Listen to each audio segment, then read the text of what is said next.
Do you remember the last time someone insulted you? Perhaps it was a colleague's sarcastic remark, a stranger's venomous comment online, or even a family member's cutting words that wounded you deeply. These words are like daggers, drawing no blood, yet piercing straight into your pride. In such moments, most of us react instinctively. Anger surges, the urge to retaliate flares, the need to defend our worth overwhelms. But have you ever stopped to ask, does that reaction truly serve us? Marcus Aurelius, a Roman emperor and Stoic philosopher, faced insults, betrayals, and misunderstandings throughout his life. Yet he did not rage. He did not retaliate. He remained silent and let his deeds speak louder than any words. Today we will explore how to confront insult through the lens of Stoicism, not merely to safeguard our dignity, but to elevate the mind itself. 1. Absolute responsibility. Freedom begins when we stop blaming. Throughout history, no philosophy has emphasized the mastery of one's inner world more clearly than Stoicism. One of its core pillars is the recognition that in this world, countless things lie beyond our control, and other people are among them. Their thoughts, words, actions, or emotions do not fall within our domain. Yet there is one thing we truly own and command: how we choose to respond. Marcus Aurelius, the great Stoic emperor, wrote in Meditations, "You have the power not to have an opinion. No one can compel you to react." This is not a call for indifference or cowardice, but a profound reminder of inner freedom. People may insult, attack, or behave unjustly, but unless we allow their actions to breach our minds, no harm can befall us. In a volatile world, where emotions and instincts often govern behavior, remaining calm in the face of harsh words is a clear testament to inner strength. The Stoic does not seek to bend the external world to his will. He transforms his perception, his reception, and his response. This is the essence of true self-mastery. A classic metaphor often invoked is that of a ship on the open sea. We cannot command the winds and waves, just as we cannot command what others think or do. But we can master the sails, the rudder, and the oars, our mind and our chosen reaction. When insulted, the Stoic does not lash out in impulse, but pauses, observes the emotions stirring within, and acts guided by reason rather than by passion. This sharp distinction between what is within our control and what is not forms the bedrock of a resilient spirit. Epictetus, another Stoic sage, affirmed, "We are disturbed not by events, but by the views we take of them." This means that the same insult could either be perceived as an injury or seen as an opportunity to practice calmness. The ability to choose one's response is not innate. It is forged through constant practice. The Stoic does not react on instinct. He observes his natural reflex and then chooses deliberately. It is within the gap between stimulus and response that true power resides. In that space, we decide to stay silent, to reflect, to act with deliberation. And in that decision, we become who we aspire to be. No one can touch the depths of your inner being unless you allow it. An insult holds power only if we accept it, believe it, and let it diminish us. But if we refuse it, it passes like the wind, leaving no mark where no surface welcomes it. A steadfast mind is the fortress that shields us from invisible assaults. In truth, most impulsive reactions arise not from ignorance of what is right, but from surrendering to emotion. Anger ignites as swiftly as dry grass to flame, but dies just as quickly, leaving the ashes of regret. The Stoic understands that the immediate reaction is often the wrong one. He chooses silence, accepts insult as an inevitable part of life, and through that silence reclaims control. The inability to control others also means the freedom from living to please them. You cannot change others. The harder you try, the more bitter your disappointment. But you can change yourself. This is the shortest path to inner liberty. When you no longer let others govern your emotions, you become untouchable. Stoicism does not deny the reality of pain. It teaches us how not to be ruled by it. When others attack, they seek to seize control of your mind. Do not grant them that victory. Strength is not found in retaliation, but in your unshaken stride forward. As they wait in vain for you to turn back and fight. Ultimately, when we accept that we cannot control the world, but can fully govern our response to it, we take our first true steps on the path of the Stoic. 2. Silence is the strongest form of response. In Stoic thought, silence is not an act of surrender or avoidance, but a deliberate choice, an expression of inner strength and mastery over emotion. In a world where people react instinctively, especially when insulted, silence becomes a response of intelligence and power. Marcus Aurelius, throughout his writings, often emphasized the importance of composure and the role of silence. He understood that responding to attacks with words rarely yields positive outcomes and often worsens the situation.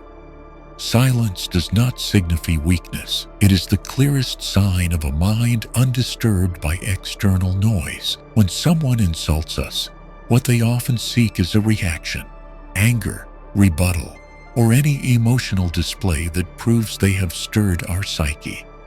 If we respond with silence, it is not because we have nothing to say, but because we refuse to be pulled into the useless vortex of emotion. In Stoic philosophy, maintaining silence in such moments stands as proof of full self-control. The strength of silence lies in its ability to strip others of the power to control our emotions. When an insult is met with no reaction, the aggressor is left in a state of unclear initiative. They cannot discern our true thoughts, gauge the impact of their words, or, most crucially, control us. Silence creates a void that unsettles them, for they cannot manipulate what they do not understand. In many cases, words become tools through which we lose ourselves. In anger's grip, hasty responses spill forth, harming others and wounding ourselves. Words spoken in rage are rarely grounded in reason. They are driven by fleeting emotions. Once calm returns, many regret what they have said. Meanwhile, the one who chose silence never needs to apologize for words never uttered. Epictetus, one of Stoicism's great teachers, advised, when someone insults you, ask yourself, is it a fact or an opinion? If it is a fact, accept it. If it is an opinion, why be troubled? And if it is not worth troubling over, it is not worth answering. Silence, in such cases, denies the offender their desired power. They cannot reach you, and your calm refusal to respond is proof. Furthermore, silence grants space to observe oneself. Instead of reacting immediately, it gives the mind time to evaluate, to ask, why does this comment disturb me? Am I reacting out of true injury, or merely because my ego has been touched? That pause opens the way to awareness and to choosing reason over reflex. Silence also halts escalation. An attack unanswered tends to fade away, but if met with anger or counterattack, it ignites conflict. The Stoic understands that not every battle must be fought, and that true victory often lies in declining to engage. Across many ancient cultures, silence was regarded as a mark of wisdom. To speak much is not to understand much. In truth, the deeper one's grasp of the world, the fewer words one needs. Stoicism shares this view. Speak little, act much. It is action, not words, that most faithfully reveals character. Silence applies not only in confrontations, but also in building self-respect. When we feel no need to defend ourselves with words, it shows we are unmoved by the judgment of others. We know our worth and do not seek validation from outside. This is a clear sign of a liberated spirit. In the end, silence, through the lens of Stoicism, is not merely the absence of sound. It is a symbol of mental fortitude. It is a wordless declaration. You do not control me, and I do not need to speak to prove it. 3. An insult reflects the insecurity of the speaker, not your worth. In Stoic philosophy, there is a crucial principle that helps preserve the mind against attack: the distinction between one's intrinsic value and the actions of others. Stoicism teaches that when someone insults you, it more often reveals what is broken within them, not what is wrong with you. Many people act from a place of pain, injury, or personal insecurity. The harsh words they hurl at others often arise from the very vulnerabilities they seek to conceal. Instead of confronting their own discomfort, they project it onto others as an unconscious defense. In such cases, insults become a tool to feel temporarily superior, or at least not inferior. Marcus Aurelius once wrote, "When you are harmed by someone's actions, do not see them as evil, but as mistaken." To him, much of rudeness, cruelty, and aggression stemmed from ignorance and inner turmoil. A person who understands themselves, lives with purpose, and maintains equilibrium has no need to diminish others to elevate their own worth. It is inner instability that drives negative behavior. This perspective allows us to view insult differently, not as evidence of our own flaw, but as a symptom of the speaker's own fracture. When someone mocks your appearance, belittles your abilities, or denies your value, ask yourself, what compels them to speak this way? True confidence does not attack. Only those who feel hollow inside seek to wound externally. A clear example lies in the environment of social media, a place where insults have become commonplace. Most who spew venom at strangers do so under cover of anonymity, from a sense of impotence in real life, or from envy of what they lack. They know nothing about those they insult, yet they lash out. This shows insult is rarely based on truth. It reflects a pressured inner state. Stoicism does not teach us to excuse or justify others' behavior, but to recognize an important truth. The words of others cannot define your worth unless you allow them to.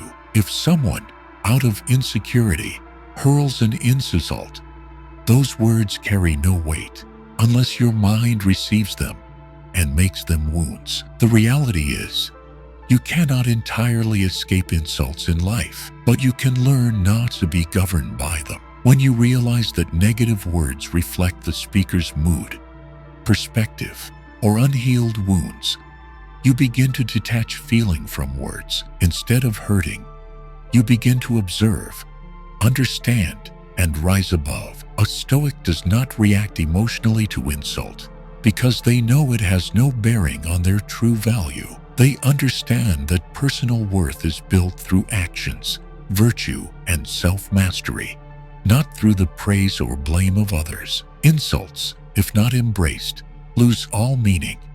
Moreover, recognizing the insecurity behind harsh words helps maintain our humanity. Though we do not condone harmful behavior, the Stoic keeps enough inner distance not to be dragged into emotional chaos. They see the pain in others without letting it disrupt their own balance. Marcus Aurelius reminded himself each morning, "Today, I will meet selfish, ungrateful, rude, deceitful people, not to foster resentment, but to prepare the mind to accept human nature without being drawn into it." This anticipation softens surprise, lessens outrage, and strengthens composure.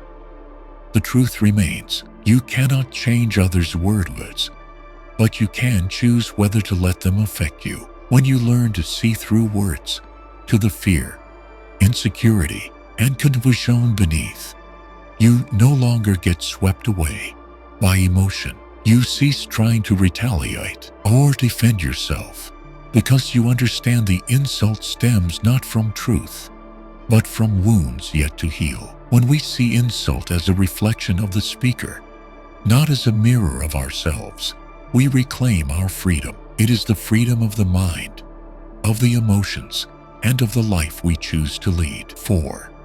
Detach yourself from the ego. You are not your emotions. One of the deepest insights Stoicism offers is the ability to distinguish between human nature and fleeting emotions. According to Stoic philosophers, we are not our anger, our wounds, or our moments of anxiety. We experience emotions, but we are not defined by them.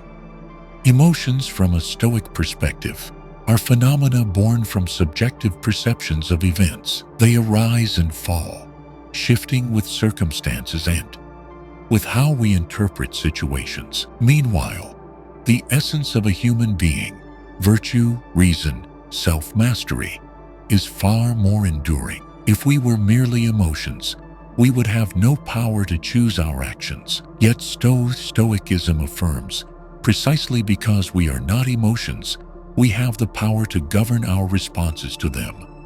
Epictetus taught, "It is not events that disturb us, but our judgments about them." This truth not only highlights the role of thought, but also affirms that emotions are neither fixed nor immutable. Emotions surge like waves, but if left uninvited, they dissipate. Detaching from the ego allows us to observe emotions objectively, rather than being swept away by them. The ego, in Stoic thought, is that part of us that craves recognition, seeks validation, and desires control. When insulted, it is the ego that reacts first. It feels threatened, diminished, injured. But if we take a step back and recognize this reaction stems from my ego, not my true self, then we gain the chance to respond with awareness. Stoics practice this daily. They see themselves as rational beings, placed amidst an ever-flowing stream of emotions. These emotions are neither good nor bad. They are simply natural responses to circumstances. Yet what matters is this: we possess the power to decide whether or not to let these emotions dictate our behavior. When one detaches from the ego, they no longer cling to being right, to winning, or to demanding respect from others. They realize that dignity is not granted by praise or admiration, but by steadfastness to personal values in all conditions. Such a person will not allow anger to cloud reason, envy to corrupt action, or personal hurt to destroy important relationships. Detaching from emotions does not mean denying or suppressing them. On the contrary, Stoics encourage observing emotions neutrally, as a doctor examines symptoms without being overtaken by them. When emotion arises, the Stoic identifies it. This is anger, not my essence. And then they choose their course of action, guided by reason and core principles. This is not easy, but through practice, one builds a safe distance between self and emotion. This distance allows for deliberate response, not impulsive reaction. It is the foundation upon which self-mastery, one of Stoicism's highest virtues, is built. Marcus Aurelius often reminded himself, "You are not the body, not sensations. You are the mind that chooses." This reflects the heart of Stoic practice, to separate oneself from all transient elements and return to the core, a calm, sovereign mind, unshaken by emotions or circumstances. When a person understands they are not their emotions, they no longer feel the need to defend the ego at all costs. They do not need to react to insults to affirm themselves. They do not need to prove their rightness to feel worthy. That freedom from fleeting emotions and a fragile ego, is the state Stoicism seeks. And from that freedom, one can live true to their nature, not defined by praise or blame, not ruled by anger or pride, but acting from clarity and virtue within. 5. Turning insults into opportunities for growth. Stoicism does not seek to avoid adversity, but sees adversity as the ideal ground for cultivating inner character. Accordingly, insults, whether born of malice or carelessness, are not only inevitable in life, but also opportunities to practice self-mastery, patience, and understanding. For the Stoic, an insult ceases to be a blow to pride and becomes a test, a measure of one's ability to remain steadfast and rational. Marcus Aurelius once wrote, "The harm does not lie in what others say about you, but in how you receive and process it." This philosophy emphasizes that insults, in themselves, hold no power to wound. They only become injuries when we accept them as truth or valid judgments about ourselves. And precisely here lies the choice, to view insults as tools for strengthening our resilience. When confronted with attack, the Stoic does not ask, "Why are they doing this to me?" But instead, "What can I learn from my response to this situation?" This question shifts the focus away from the offender and toward the self, where true growth begins. Every harsh word and unjust moment becomes an opportunity to observe emotion, identify weaknesses, and test the depth of our inner maturity. Being insulted often reveals sensitive areas within us that we had not yet recognized. For instance, if a criticism triggers instant anger, it shows we may place too much value on others' approval. If a remark leaves us feeling deeply wounded, it could signal that our self-worth is not firmly rooted within. By reflecting on the negative emotions that surface when attacked, the Stoic learns to identify and fortify his vulnerabilities. Epictetus once said, "No misfortune befalls us without carrying a gift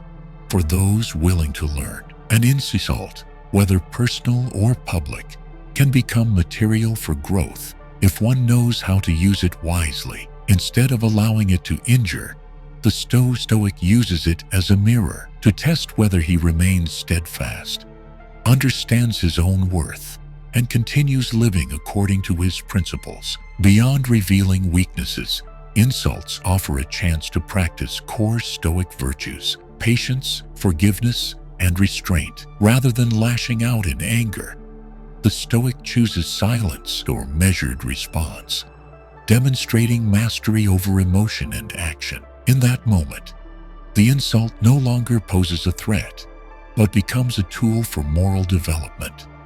Stoicism also teaches that no one grows without trials, and in life, few trials are as common as being wounded by words. Thus, the Stoic does not shy away from these discomforts. They welcome them as harsh, yet zealful instructors, knowing that each time they endure an insult without succumbing to negativity, they step closer to true inner freedom. Another crucial Stoic principle is not to define oneself by the lens of others. When someone insults, they may simply be expressing a personal opinion, reflecting their emotions, or attempting to assert themselves. None of these factors reveal the truth about the one insulted. Therefore, accepting insults uncritically binds a person to external judgment, while viewing them as opportunities for self-knowledge leads to genuine, continual growth. Transforming insult into growth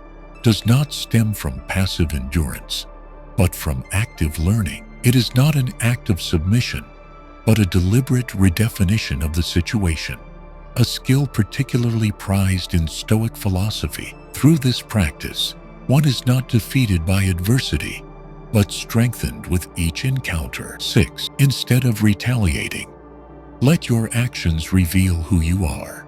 One of the fundamental principles of Stoicism is that right action matters more than verbal retaliation. This philosophy encourages building a life rooted in inner values rather than striving to win hollow arguments. When insulted or misunderstood, the Stoic does not seek revenge, but focuses on living by their own principles. They let actions, not words, reveal their true character. Marcus Aurelius once wrote, "Waste no more time arguing about what a good man should be. Be one." This is not merely moral advice, but a practical guide for living. When insulted, the instinctive response is often to justify, to strike back, or to prove the other wrong. Yet Stoicism views retaliation as a defensive move that generates no real value and risks disturbing inner equilibrium. Instead, it teaches that the best response to insults is to live uprightly and let outcomes speak for themselves. Retaliation is often driven by emotion, especially anger and wounded pride. When insulted, people instinctively seek to protect the ego by belittling the other or reacting harshly. However, such reactions usually worsen the situation, creating conflict and pulling one away from self-mastery. In contrast, thoughtful and constructive action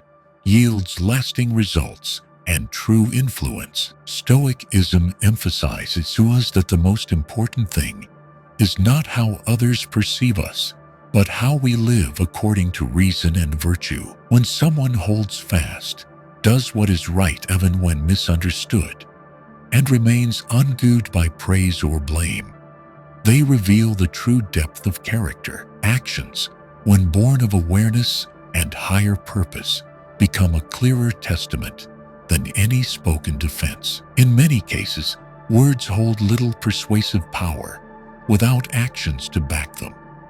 A person may claim not to be offended, yet if they react in anger, their actions betray their words. Conversely, one who remains silent, works steadily, and maintains composure needs no further explanation. Their steadiness itself becomes the strongest reply. Epictetus once likened it to an athlete. The one who trains every day does not need to explain his ability. The arena will reveal it.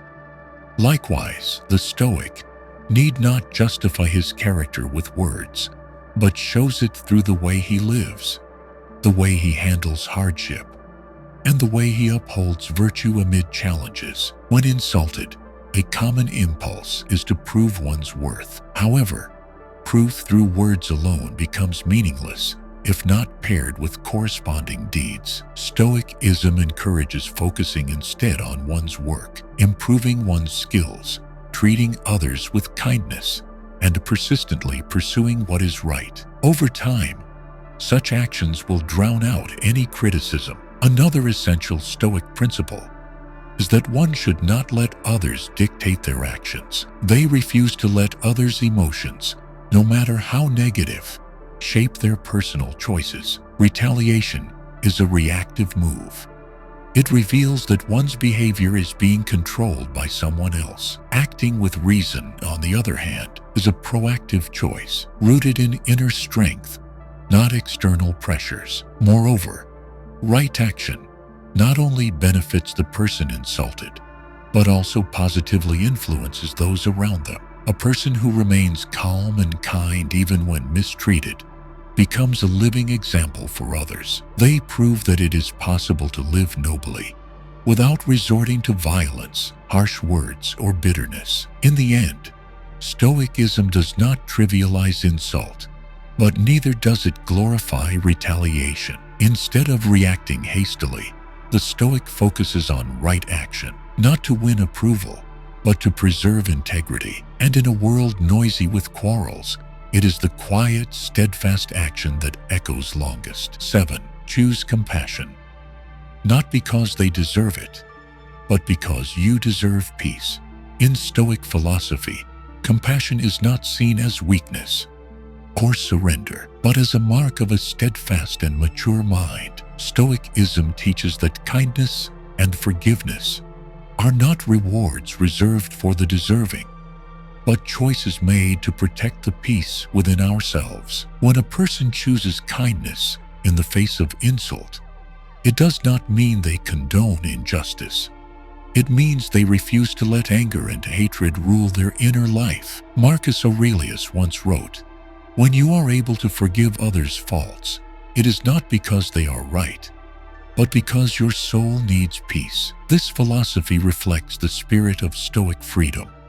One should act according to their own principles, not the emotions of others. Compassion, in this light, is a deliberate decision, not a reactive emotion. Retaliating against someone who insults us may offer fleeting satisfaction, but in the long run, it leaves behind bitterness, prolonged anger, weariness, and turmoil of mind. Conversely, when one chooses compassion, they not only avoid these consequences, but preserve their internal balance. Peace does not come from defeating others in argument, but from refusing to let their negative words pollute the mind. The Stoic sees forgiveness and kindness as conscious acts, not dependent on whether the other is worthy. If compassion were given only to the deserving, it would cease to be a virtue and become a transaction. True virtue lies in treating others well, even when they do not return it. This principle is key to preserving moral integrity, regardless of circumstance. When someone insults or wounds another, it often springs from their own pain, hurt, or inner chaos. Recognizing this helps the Stoics separate the individual from their actions. They distinguish clearly between person and behavior, and thus refuse to let another's wrongdoing trigger their own. Compassion arises not because forgiveness is easy, but because it halts the endless chain of negative reaction. Epictetus taught, "No one can harm you unless you allow it." Applying this principle, the Stoic understands that anger is a choice, and that another path is always open. Instead of anger, they choose calm. Instead of revenge, they choose compassion. Not because the other deserves kindness, but because the practitioner of Stoicism deserves peace. Compassion, in the Stoic context, does not mean tolerating harm. The Stoic holds firm to principles, maintains clear boundaries, and protects themselves from toxic behavior. Yet they do not harbor resentment. They set boundaries with clarity, not hatred. They walk away when necessary, but carry no bitterness within. This is compassion, guided by wisdom, refusing to allow others to continue hurting them, and refusing to let past hurts remain. Moreover, compassion is a way to create positive influence around us. When one remains calm and kind in conflict, they not only shield themselves, but also send a powerful message. Others witnessing this may feel shame for their behavior or be inspired to change. Often, unexpected kindness transforms a situation more effectively than any rebuttal. Marcus Aurelius reminded himself each day that he would meet selfish, ungrateful, and offensive people, not to foster cynicism, but to prepare his mind to meet such realities with calm. This preparation allowed him to stay unsurprised, unshaken,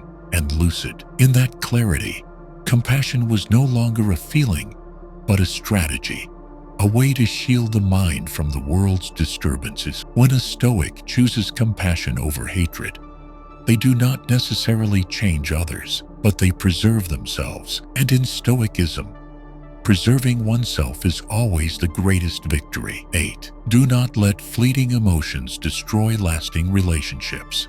Stoicism emphasizes that emotions, no matter how intense, are only temporary reactions. They do not define the whole person, nor do they represent truth. Thus, acting on immediate emotion, especially in moments of anger, hurt, or disappointment, can lead to long-lasting, irreversible consequences. One of the gravest consequences is damaging or destroying valuable relationships.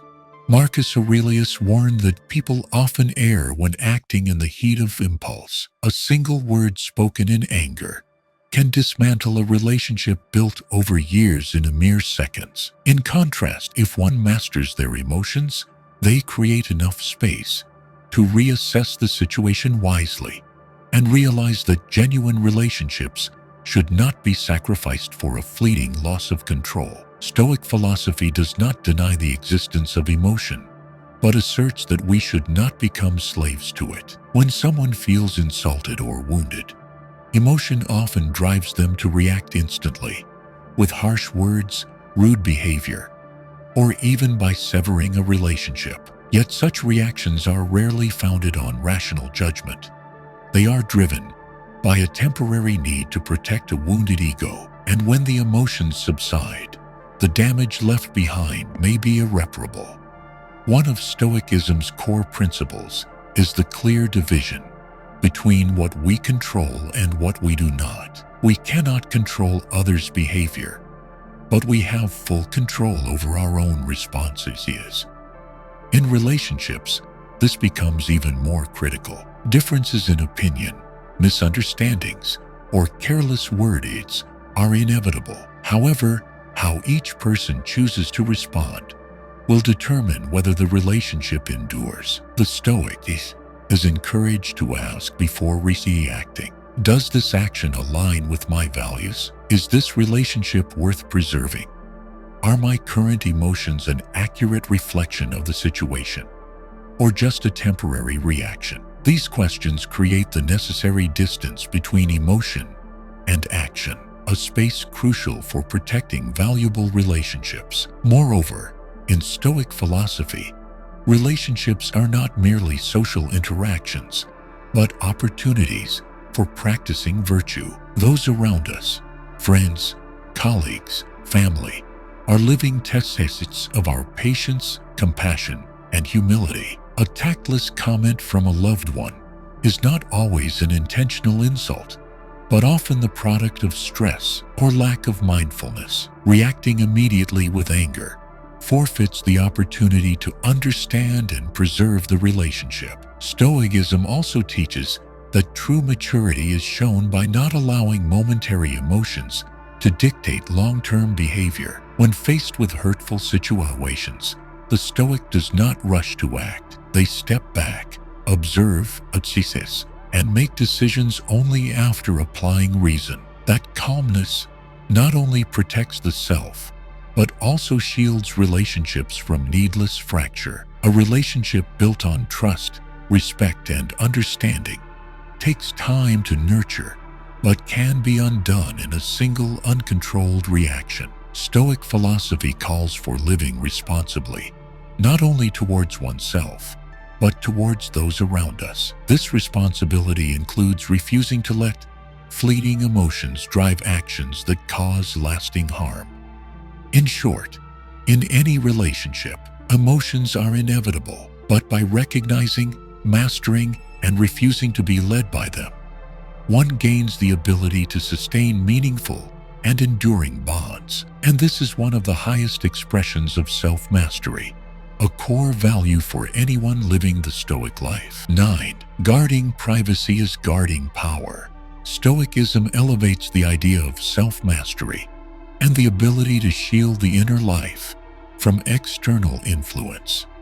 One of the key principles for maintaining that mastery is the practice of privacy, deliberately controlling what we reveal about our personal information, thoughts, emotions, and life goals. In a world where people are inclined to broadcast every feeling and opinion, Stoic philosophy reminds us that silence and discretion are signs of wisdom and inner strength. Marcus Aurelius once wrote, "You always have the option not to have an opinion." This statement is not just an encouragement to stay silent in tense moments, but a reminder of the freedom to prevent others from intruding into our inner world. When one shares too much, they become vulnerable.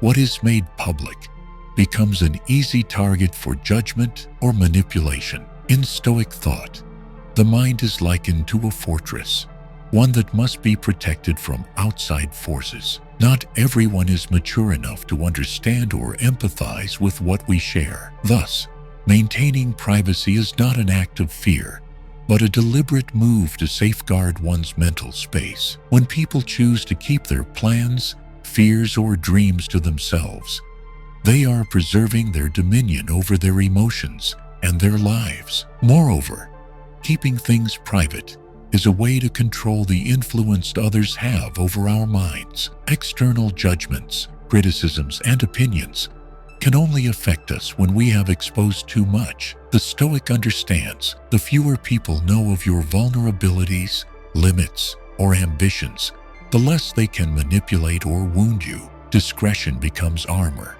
shielding the mind from unwanted influence. Living discreetly also helps free us from the distractions of social expectations. When goals are made public, pressure often follows.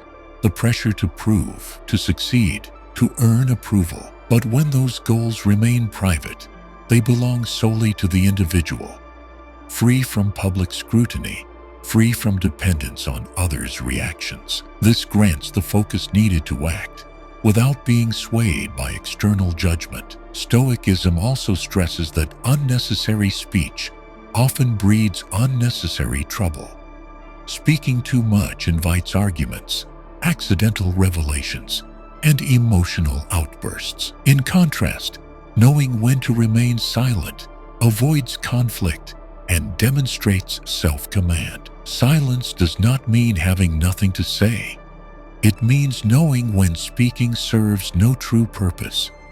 Additionally, privacy nurtures depth of thought. Without the constant need to externalize every idea, one creates more space for reflection, adjustment, and inner growth. Thoughts developed in silence tend to mature more fully, unbroken by the noise of immediate feedback. The Stoic uses privacy as a quiet forge for training the mind, like a warrior honing his skill in solitude, ready for the moment it is needed. Not every provocation needs a response.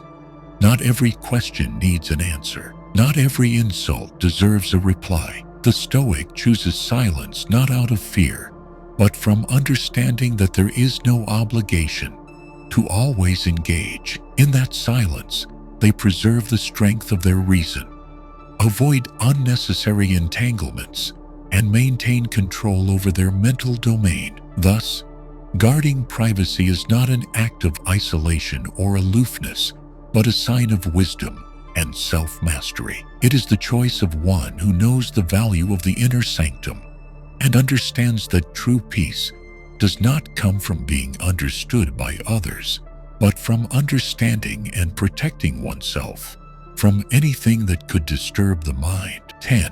Self-mastery, the greatest victory.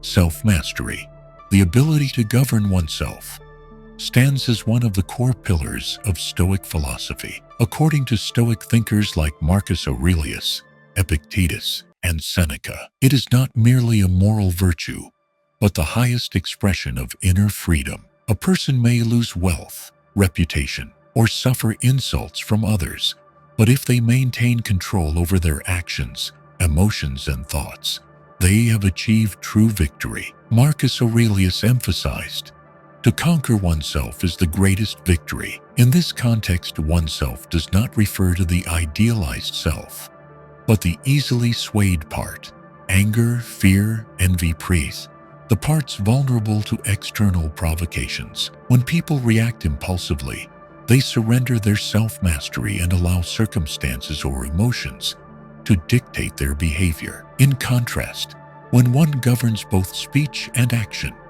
they preserve their inner independence.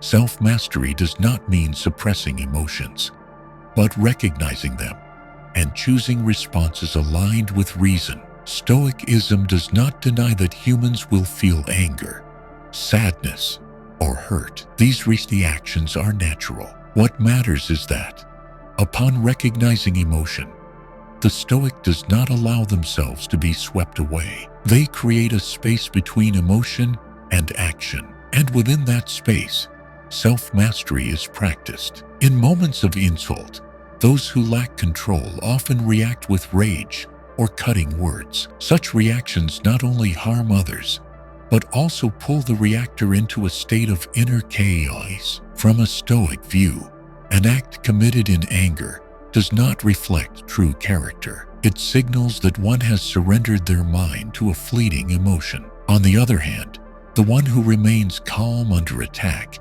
is not immune to pain.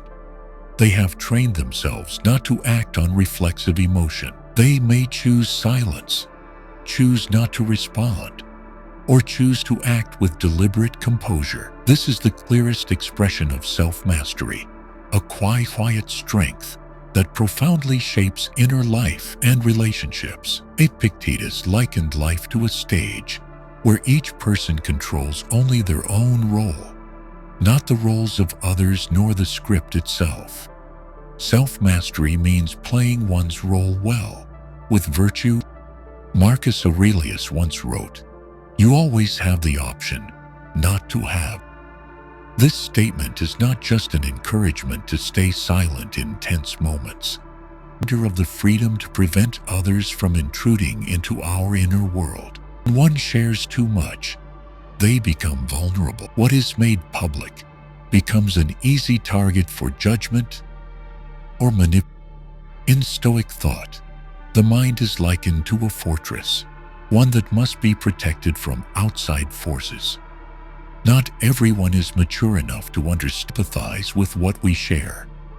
Thus, maintaining privacy is not an act of fear, but a move to safeguard one's mental space.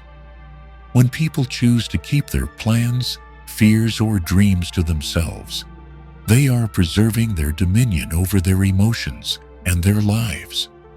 Moreover, keeping things private is a way the influence others have over our minds.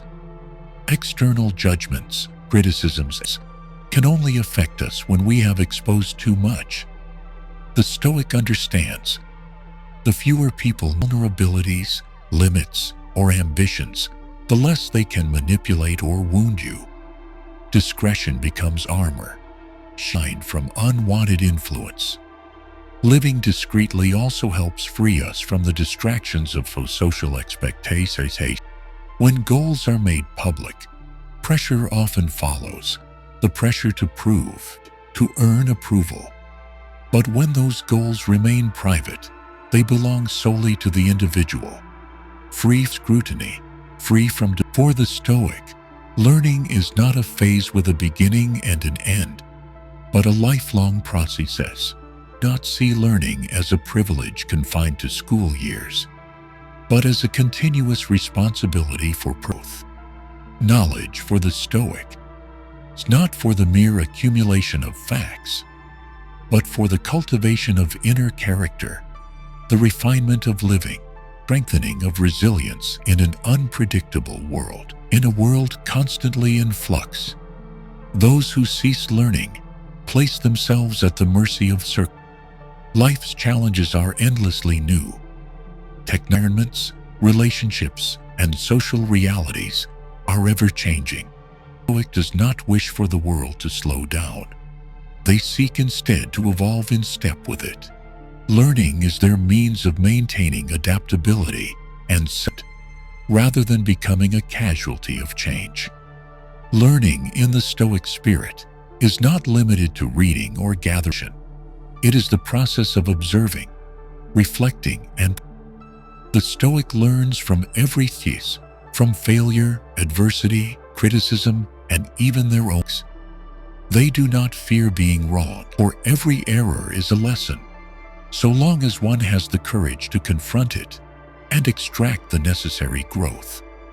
Alongside learning from personal experience, the Stoic honors the wisdom handed down from sages and predecessors. We live in an age where speed and distraction have become the norm. Each day passes with hundreds of demands on our attention, dozens of things pulling us off course, and without an inner anchor, it is all to drift away from what matters most, ourselves. To me, Stoic philosophy is not found in grand theories or lofty academic